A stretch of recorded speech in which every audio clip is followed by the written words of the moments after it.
आंध्र प्रदेश के वज़ीर आला ने फिर ऐलान किया कि उगादी त्यौहार पर P4 प्रोग्राम शुरू किया जाएगा और उन्होंने कहा कि हैप्पी संडे भी शुरू करेंगे ताकि लोगों में स्ट्रेस को कम किया जा सके और लोगों के दरमियान ताल्लुकात बेहतर हो सकें। सीएम नायडू के मुताबिक इसके लिए रहनुमा उसूल वज़ा किए जाएं। ఉగాది రోజున P4 కూడా ఇనాగరేట్ చేయాలనుకుంటున్నాం. ఈ ప్రోగ్రామ్ వచ్చినప్పుడు ఇంకొక పక్క వియత్నాం గాని కొన్ని దేశాల్లో హ్యాపీ సండే కూడా ఒక ప్రోగ్రామ్ పెట్టారు. వీలైతే ఆ రోజున హ్యాపీ సండే కూడా తీసుకొస్తాం. ఒకప్పుడు చేశాం. కనీసం మనుషుల్లో ఒక సండే ఫ్రీగా ఉండి ఎక్కడికక్కడ కమ్యూనిటీతో గాని ఇంటరాక్ట్ అయితే చాలా వరకు ఒక సాటిస్ఫాక్షన్ వస్తుంది.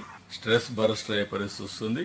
Will work it out. ఇది ఈ కార్యక్రమానికి కూడా గైడ్ లైన్స్ తయారు చేస్తున్నారు ఫైనాన్స్ ప్లానింగ్ డిపార్ట్మెంట్. అవి వస్తాను, ఇవన్నీ అమలు చేద్దాం. ఫైనల్ గా రేపు రాబోయే కలెక్టర్స్ కాన్ఫరెన్స్ కి మీ డిపార్ట్మెంట్ లో మీరు తయారు చేసుకుంటున్నారు. అయితే డిపార్ట్మెంట్ల వారిగా ఈ రోజు మనందరం లీడ్ చేసాం. మీరు చెప్పారు, మేము విన్నాం. రేపు కలెక్టర్స్ కాన్ఫరెన్స్ లో వాళ్ళు ఇచ్చిన ప్రజెంటేషన్ చూసుకొని వాళ్ళకి సమయం ఇచ్చి ఏదైనా ఉంటే గైడ్ చేస్తాం తప్ప మనం లీడ్ చేయాలి.